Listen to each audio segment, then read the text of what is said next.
প্লাস্টিকের দড়ি দিয়ে চুড়ি বানালাম। আমরাও হচ্ছে উল্লাপাড়া সিরাজগঞ্জের মানুষ। আমার মাথায় চমলক্ষ বুদ্ধি খাটবে না, কার মাথায় খাটবে? তাও আবার একটা শপিং ব্যাগ এবং প্লাস্টিকের দড়ি। এবং ফাইনাল লুক যদি তোমরা দেখো তাহলে সেখানে টাসকি খেয়ে পড়ে যাবে।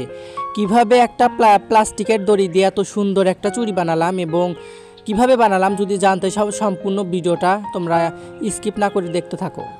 যদি তোর ডাক শুনে কেউ না আসে তবে একলা চলো রে।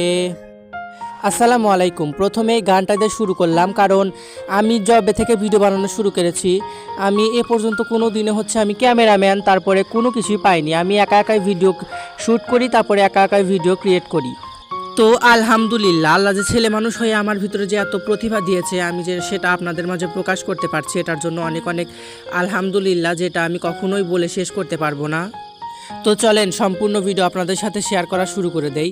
তো প্রথমেই চুড়ি বানাতে কিন্তু লাগবে আমাদের কাছে হচ্ছে প্লাস্টিকের যে দড়িগুলো পাওয়া যায়, অর্থাৎ প্লাস্টিকের যে সুতলি, তো সেই সুতলিগুলো লাগবে। তারপরে পুঁতি হিসাবে লাগবে ছোট ছোট কুন্দনের সাইজের পুঁতি, কুন্দন, তারপরে হচ্ছে কড়ি। তো এগুলা কিন্তু আপনারা উল্লাপাড়া তরঙ্গ লেস ঘরে গেলেই পেয়ে যাবেন চুড়ি বানানোর সকল সামগ্রী। তো প্রথমে এই যে আমি একটা ব্যাগ নিয়ে নিচ্ছি, ব্যাগটা হচ্ছে সাধারণ শপিং ব্যাগ।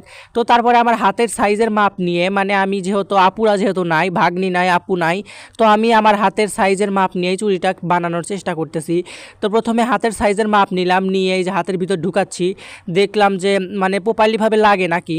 তো দেখলাম সবগুলো চুড়ি লেগে গেছে। তো আমি এভাবে পেঁচিয়ে পেঁচিয়ে সবগুলো চুড়ি তৈরি করে ফেললাম। তো শপিং ব্যাগ তারপরে কেটে চিকন চিকন করে বর্ডারের মতো করে কেটে নিলাম অনেকগুলো করে। তারপরে হচ্ছে যে চুড়িগুলো আমি আমার হাতের সাইজের মাপ দিয়ে বানিয়েছিলাম, তো সেই চুড়িগুলোর চারপাশে শুধু ঘুরাচ্ছি, মানে যেরকম করে বানাচ্ছি আপনারা যদি একটু ভালো করে খেয়াল করেন আপনারাও কিন্তু পারবেন।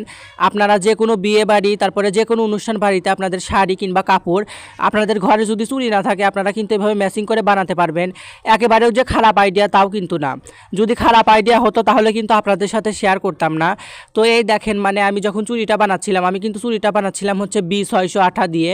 এই আঠাটা দিয়ে মানে এত সহজেই, খুব সহজেই মানে চুড়ি, তারপরে কুন্দন, ফুতি, আরও বিভিন্ন ধরনের জিনিস আপনারা খুব সহজেই লাগাতে পারবেন, মিরর।